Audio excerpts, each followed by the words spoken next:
Sean todos bienvenidos. Les pido que nos vayamos a la página 70. Lo último que vimos en la lección anterior fue el tema del referéndum ministerial.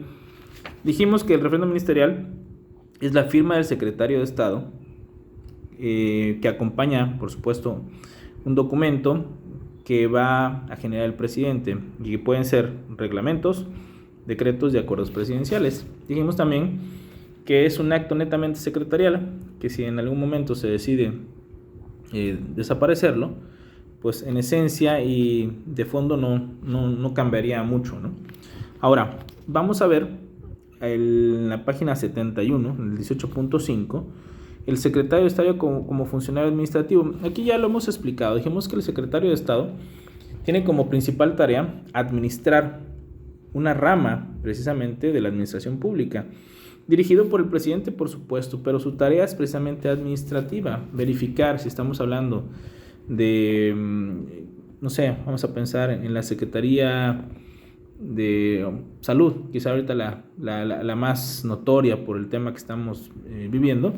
Bueno, Secretaría de Salud requiere de médicos, por lo tanto hay que contratar médicos, eso es administrar. Necesita de enfermeros, enfermeras, igual se contrata, pero el médico, el enfermero y la enfermera, si no tiene hospitales, pues tiene un grave problema. Entonces se tienen que construir hospitales, se tienen que proveer de medicinas, se tiene que ver o comprar equipamiento, quirófanos, etcétera. Entonces todo eso lo tiene que ver la Secretaría de Salud. Entonces eso es administrar. Pero también hay dependencias en las que se requiere comprar, aunque no sea un hospital, pero que son delegaciones, la Secretaría de Salud en la Ciudad de México, en donde se requieren escritorios, en donde se requiere papelería, copiadoras, vamos a lo básico, o sea, se requiere que se pague el agua, que se pague la luz, que se pague papel de baño para lo que son las diferentes, los baños en las oficinas. Bueno, entonces todo eso es administrar, pero encaminado precisamente a llevar las riendas de una rama de la administración pública, en este caso el sector salud.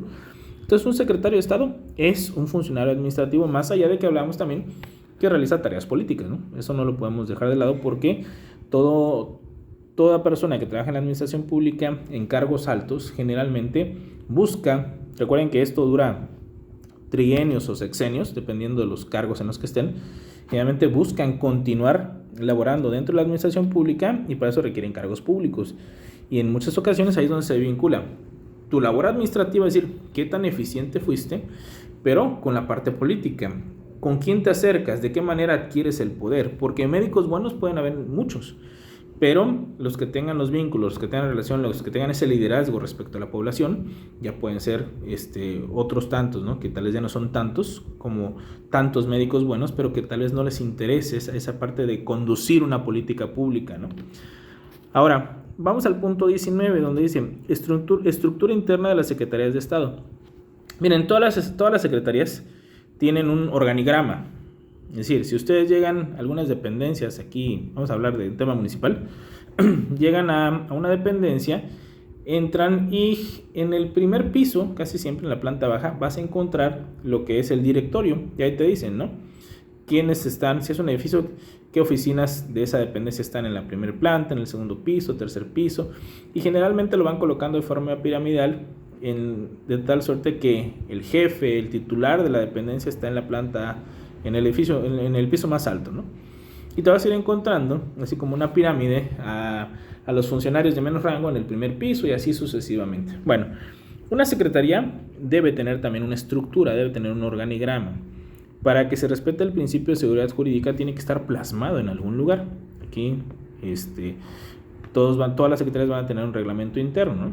Pero debemos de tener una idea, una noción de cómo están estructuradas. Entonces aquí el texto nos va a manejar la Secretaría de Comunicaciones y Transportes, que aunque es una secretaría de la época de Felipe Calderón, es una secretaría que sigue vigente en la actualidad. Pero independientemente de los cambios que haya podido sufrir a lo largo de estos años, yo lo que quiero que tengamos es una noción de cómo se estructura, que esto realmente no cambia. O sea, la idea de los cargos, de quiénes son superiores a otros, independientemente, repito, que esta secretaría pueda ya haber sufrido internamente alguna que otra modificación, pero tampoco van a ser tan sustanciales.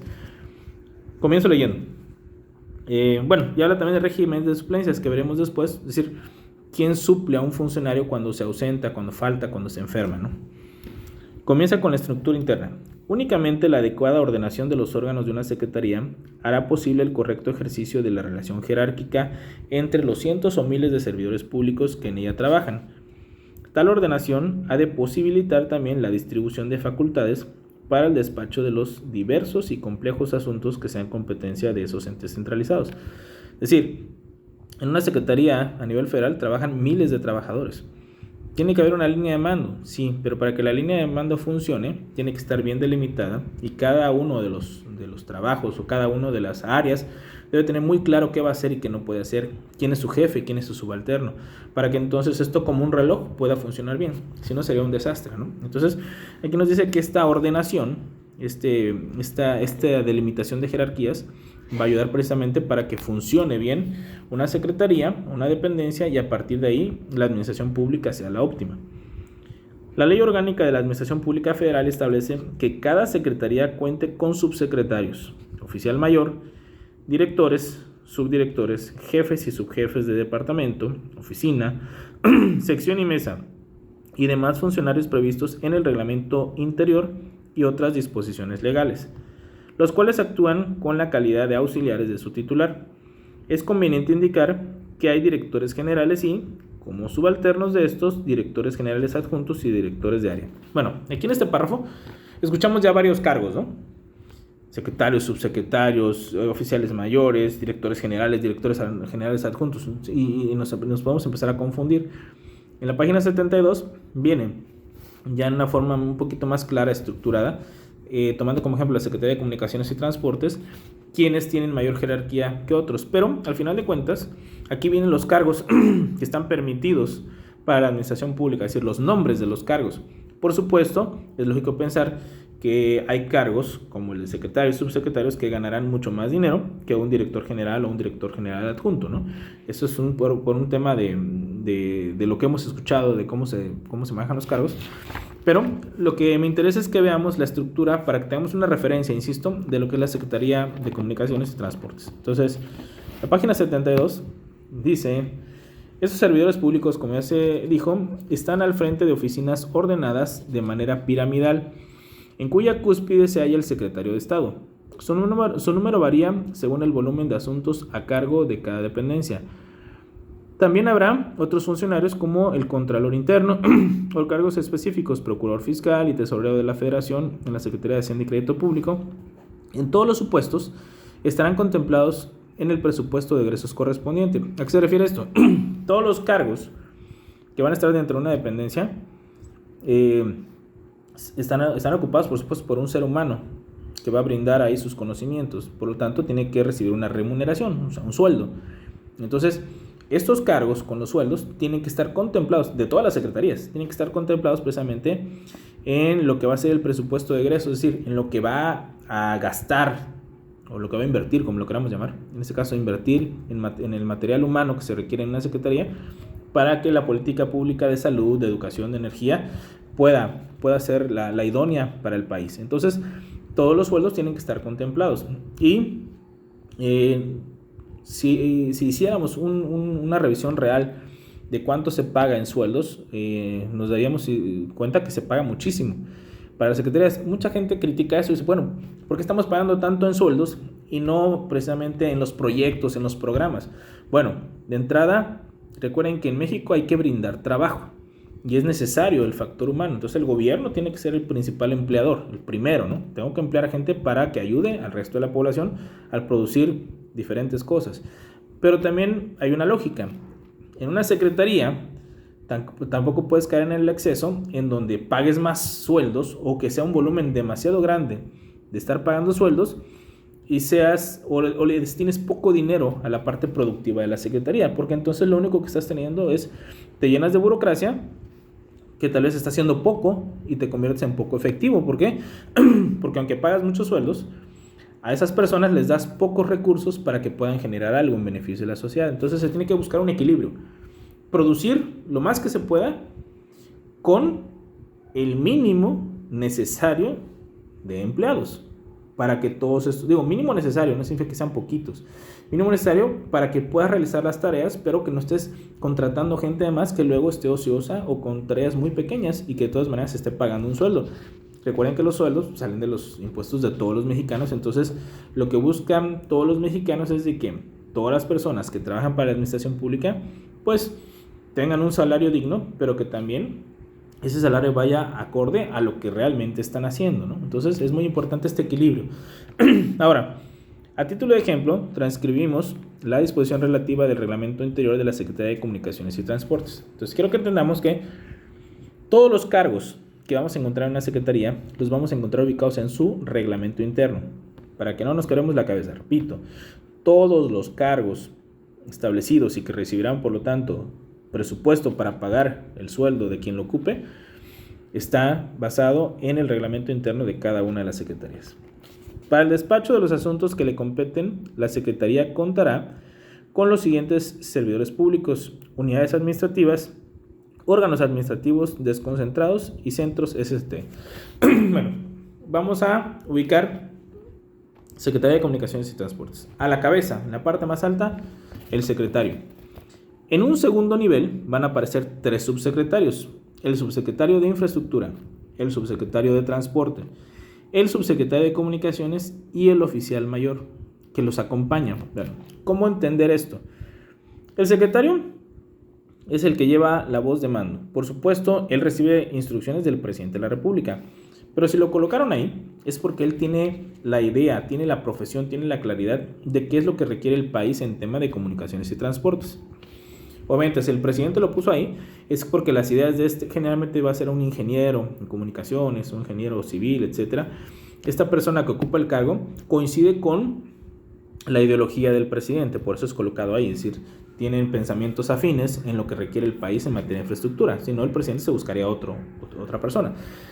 Entonces, este titular, este secretario, necesita ahora gente especializada en los diferentes aspectos de cada uno de los rubros a los que se dedica su secretaría. Entonces, si estamos hablando de que esa secretaría se llama Secretaría de Comunicaciones y Transportes, entonces va a requerir un secretario de Infraestructura para todo lo que es la construcción de carreteras, puentes, de comunicaciones en general, ¿no? Subsecretario de Transporte, bueno, una cosa es que tú construyas la vía, una cosa es que tú construyas la carretera, que tú construyas el aeropuerto, pero también necesitas hablar de transporte. Y sabemos que el tema de transporte es algo complejo, ¿no? Hablar de el tren, hablar de barcos, hablar de camiones de carga, hablar de camiones de transporte, es decir, todo lo que incluye la movilidad de personas, de productos, es un tema específico, el transporte. Subsecretaría de Comunicaciones, bueno, también nosotros necesitamos temas referentes a señales de radio, señales de televisión, por supuesto, el hablar de puertos, de bases de camiones, centrales camioneras, etc. Entonces, todo va ligado. Tienes que construir, tienes que tener comunicado al país, pero también requieres de el medio de transporte en el que se van a mover. Entonces, lo que se ha decidido es que en esta secretaría se coloquen esos 3 rubros: infraestructura, transporte y comunicaciones, en diferentes subsecretarías, y se van buscando, por supuesto, la persona idónea para que atienda cada uno de estos casos. Lo más lógico pensar es que en la subsecretaría de Infraestructura tiene que haber alguien que sea especialista en temas de construcción. Podríamos pensar de un ingeniero civil, quizá un arquitecto. Subsecretario de Transporte, pues alguien que esté vinculado a lo que es el gremio del transporte, que sabemos que es algo complejo en este país. O sea, todo el gremio transportista es fuerte y exige sus derechos, y por lo tanto se requiere una persona que conozca y también que conozca mucho el arte de la política para poder entablar acuerdos con todas las personas que se dedican al transporte. Y en comunicaciones, pues por supuesto, al tener vínculo aquí, quizá con los grandes empresarios que se dedican precisamente al tema de las comunicaciones, imaginen las señales de televisión, de radio, se requiere también de alguien especialista en la materia. Entonces, se colocan los tres rubros, ¿no? Pero viene una cuarta figura, el oficial mayor, que lo podemos colocar a la par de los subsecretarios. El oficial mayor, el puro nombre tal vez no nos va a decir mucho. oficial mayor, no tenemos claridad de a qué se dedican. Quiero que entendamos que el oficial mayor viene siendo una figura que se va a dedicar a manejar todo lo que va a ser los recursos humanos y materiales dentro de una secretaría. Por lo tanto, es muy importante. ¿De qué sirve tener una subsecretaría de infraestructura si no tienes contratado personal para esa subsecretaría? ¿De qué te sirve tener una subsecretaría de transporte o de comunicaciones si no tienes computadoras, escritorios, papelería con la que tú vas a trabajar en el día a día?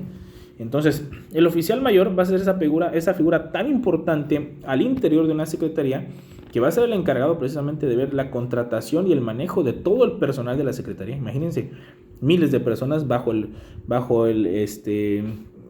oficial mayor, que va a estar buscando los perfiles idóneos para ocupar los diferentes cargos, para que se paguen también los sueldos, las prestaciones, etcétera.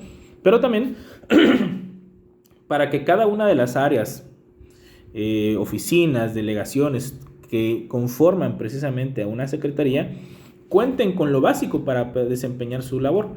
Es decir, que se tenga combustible para los coches, que si las llantas están afectadas, bueno, que se vaya viendo, que se compren llantas, pero con no al mayor precio, sino al menor precio. Es decir, que se haga rendir los recursos, que se pague la luz, que se pague el agua, que se pague papelería. Es decir, todo lo básico para que el personal de una secretaría pueda llevarse a cabo.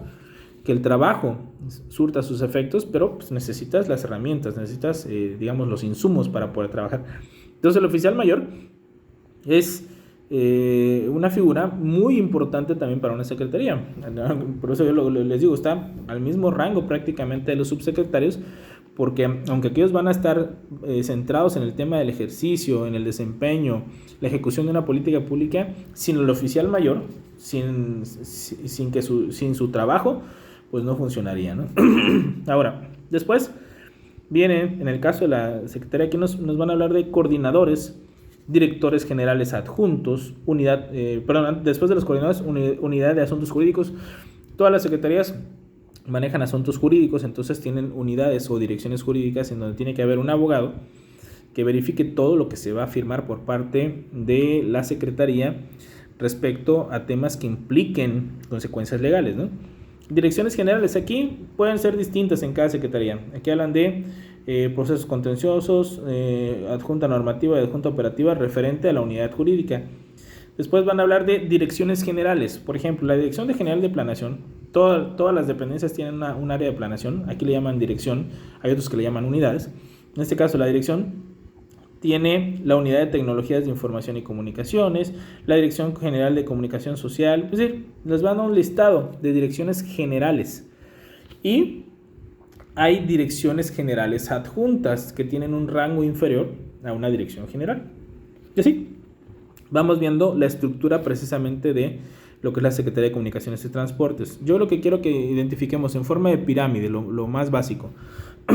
Secretario, la parte alta. Subsecretarios, si quieren, paralelo a los subsecretarios, a la par va a estar el oficial mayor. Después vienen los directores generales adjuntos, jefes de departamento, y ahí vienen ya diferentes cargos, ¿no? De mandos operativos, A, B, C, incluso tienen letras, ¿no? Bueno, entonces, pero quiero que identifiquemos sobre todo los cargos de la parte alta. Secretarios, subsecretarios, oficial mayor. Esta figura que nos quede muy claro qué hace el oficial mayor. Directores generales adjuntos, jefes de departamento. Ahora, siguiente punto. 19.2. Régimen de suplencias. Quiero que pensemos en algo. El secretario o la secretaria es un ser humano, se puede enfermar. Si se enferma de algo, vamos a pensar de esas enfermedades que te mandan forzosamente a que estés en casa porque te imposibilita la movilidad o te pone tan mal físicamente que no puedes ir a trabajar, y que tu trabajo o que de tu trabajo te vas a ausentar por lo menos unos 15 días. Pensemos en el caso de el Zika, la chikungunya, el dengue, ahorita el tema del COVID. ¿Qué pasa con ese funcionario que puede ser un secretario, un subsecretario, un director general? Se enfermó, ¿quién va a ocupar su cargo en lo que él no está? Hoy en día tal vez con teléfono se pueden hacer muchas cosas, pero recuerden que hay enfermedades que te imposibilitan demasiado. Aunque sabes que te vas a recuperar, hay 15 días que se pasan muy mal y que hay dolores de cabeza o tanta debilidad que te imposibilita incluso tomar un teléfono y poder trabajar y dar instrucciones, perdón.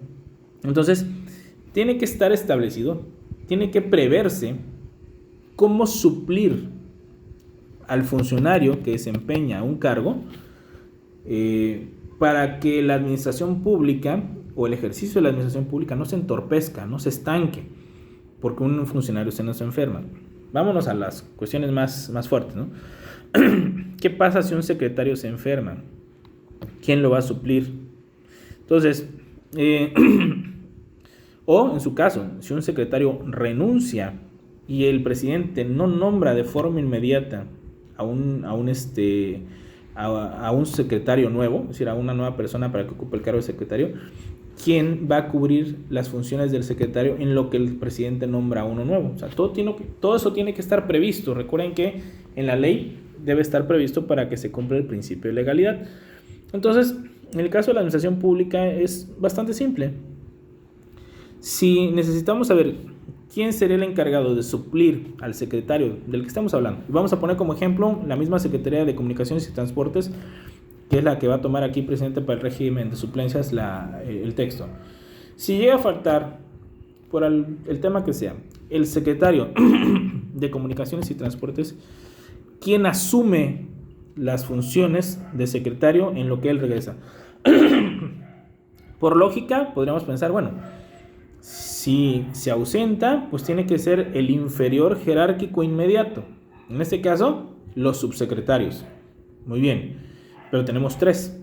Y por lo tanto, uno de ellos nada más es el que tiene que subir a realizar las tareas que están encomendadas al secretario en el tiempo que se ausente. Él sabe que es subsecretario, pero en su momento se ausenta el secretario, tiene que subir a realizar sus tareas. Y por lo tanto, realizará tareas distintas a las que él estaba haciendo y sobre todo se convertirá en jefe de los otros subsecretarios. Pero también va a pasar algo.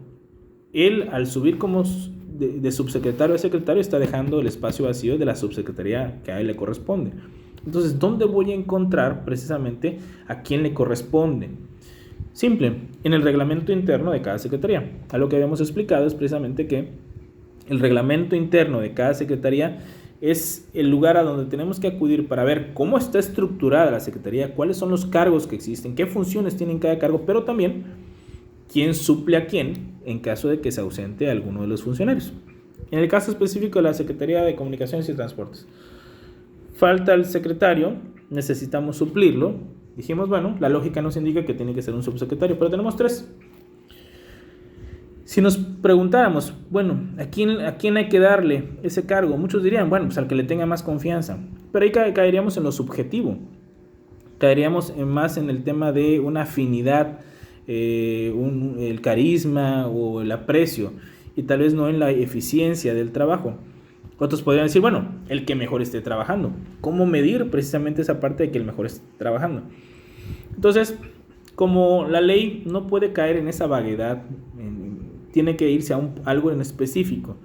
Y quien está encargado de asumir las funciones del secretario cuando se ausente es el subsecretario de Infraestructura.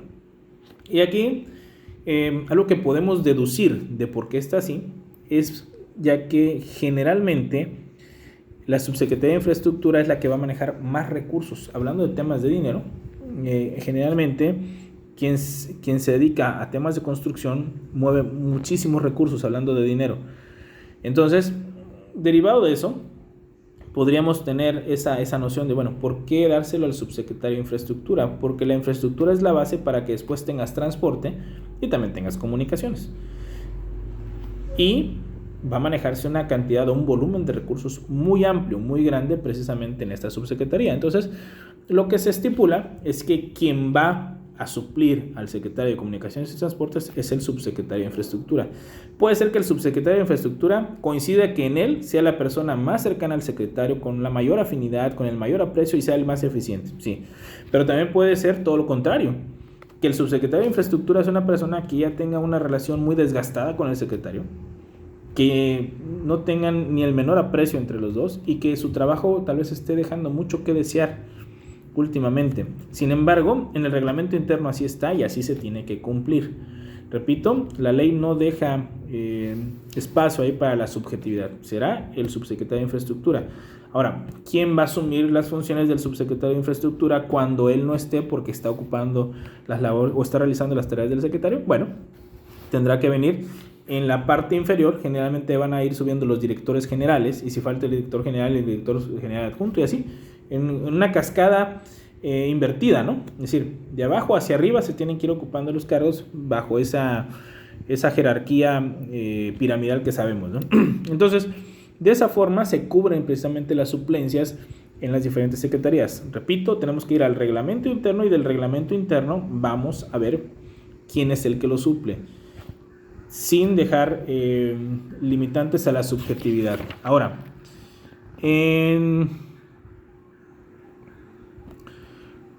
en la página 74, yo voy a leer un poquito ahí para que lo podamos identificar. Dice: es de suponerse que quien supla al secretario debe satisfacer los requisitos para ocupar este cargo. Establece el artículo 91 constitucional, es decir, ser mexicano por nacimiento, estar en ejercicio de los derechos políticos y civiles y tener como mínimo 30 años de edad, por supuesto. Es decir, se requiere también que cumpla los requisitos para ser secretario, aunque sea para una suplencia. En algunas épocas de la práctica administrativa se estiló que ante la renuncia o el fallecimiento del titular de una secretaría no se designara un nuevo secretario, sino que alguno de los subsecretarios sea encargado del despacho. Es el término que se le da a quien, sin ser nombrado como nuevo secretario, ocupa el lugar del secretario. Es decir, vamos a pensar, falleció el secretario, se enfermó el secretario, tiene que asumir las tareas de secretario un subsecretario, pero todavía no le podemos llamar secretario porque el presidente no lo ha confirmado como secretario, o sea, porque está esperando que regrese el secretario que se enfermó, o en su caso, porque ya falleció y se quiere tomar su tiempo en nombrar un nuevo secretario. Entonces, quien asume el cargo se llama secretario de despacho, ¿sale? Situación que se prolongaba por meses o años. Creemos incorrecta esta solución porque lógica y legalmente no se puede hablar de secretaría sin que haya secretario. Bueno, esto es un análisis que hace el autor, ¿no? ¿Cómo llamarle secretaría si no tienes un secretario? Es decir, tengo un encargado de despacho, el que está haciendo las veces de secretario, pero no le han dado toda su confirmación. El autor dice, no debería llamarse secretaría si no es secretario. Es decir, sería mejor llamarlo secretario de una vez, aunque después lo remuevan, ¿no? Bueno, pero eso es un análisis doctrinal que hace aquí el autor. Y en el párrafo que viene a continuación es donde dice: el reglamento interior de cada secretaría, al establecer el sistema de sustituciones, sigue el principio de que el superior ha de ser reemplazado por el inmediato inferior. Cuando existe más de un funcionario del mismo nivel, se prevé cuál de ellos debe realizar dicha suplencia. En todo caso, si el sistema no está previsto en el respectivo reglamento interior, el acuerdo correspondiente debe publicarse en el Diario Oficial de la Federación, a efecto de que los particulares sepan con quién han de tratar. Bueno, entonces, ¿cómo explicar esto? Quiero saber quién suple. Una regla general: el superior jerárquico tiene que ser suplido por el inmediato inferior y tiene que estar plasmado en el reglamento interno. Pero si no aparece, se tiene que emitir un acuerdo. Un acuerdo es un documento dentro de la Secretaría del Superior que tiene que decir quién va a suplirlo en el cargo, o quién va a suplir a algún funcionario, si no es precisamente él. Tiene que haber un acuerdo, pero tiene que publicarse en el Diario Oficial de la Federación para que no quede en un tema de capricho, sino que tenga ese sustento legal y para que todo ciudadano sepa también con quién se van a entender. Que no lo vayan a andar de un lado para otro porque dicen, bueno, está enfermo o falleció fulanito de tal, pues entiéndete con él. No. Si está en el reglamento, ya sabes quién va a ser. Si no estuviera en el reglamento, se tiene que emitir un acuerdo, es decir, un documento por parte de la Secretaría en donde dice quién va a suplir a quién, y se publica en el Diario Oficial de la Federación para que todos los ciudadanos que acudan a esa Secretaría sepan con quién entenderse, es decir, es darle claridad y certeza jurídica, ¿no? Entonces, en resumen, repito, hoy analizamos lo que es la estructura de una Secretaría con los peldaños de esa pirámide: secretarios, subsecretarios, oficial mayor, directores generales adjuntos, jefes de departamento, etcétera. Y vimos también el régimen de suplencias, que va a estar siempre sustentado en el reglamento interno de la Secretaría, y que cuando nos vamos a ese reglamento interno nos vamos a dar cuenta que siempre hay una lógica donde el inferior jerárquico suple al superior jerárquico en esa inmediatez. Y cuando no está estipulado en el reglamento interno, se tendrá que emitir un acuerdo que se publica en el Diario Oficial de la Federación, con la finalidad precisamente de que todos los ciudadanos tengamos la certeza de quién es el que debe ocupar el cargo y con quién entenderme por algún determinado asunto. Bueno, cualquier duda que vayan teniendo, ya saben, estoy para servirles en el chat, o quien guste llegar a la institución, ahí estamos para atenderlos. Que tengan muy buen día.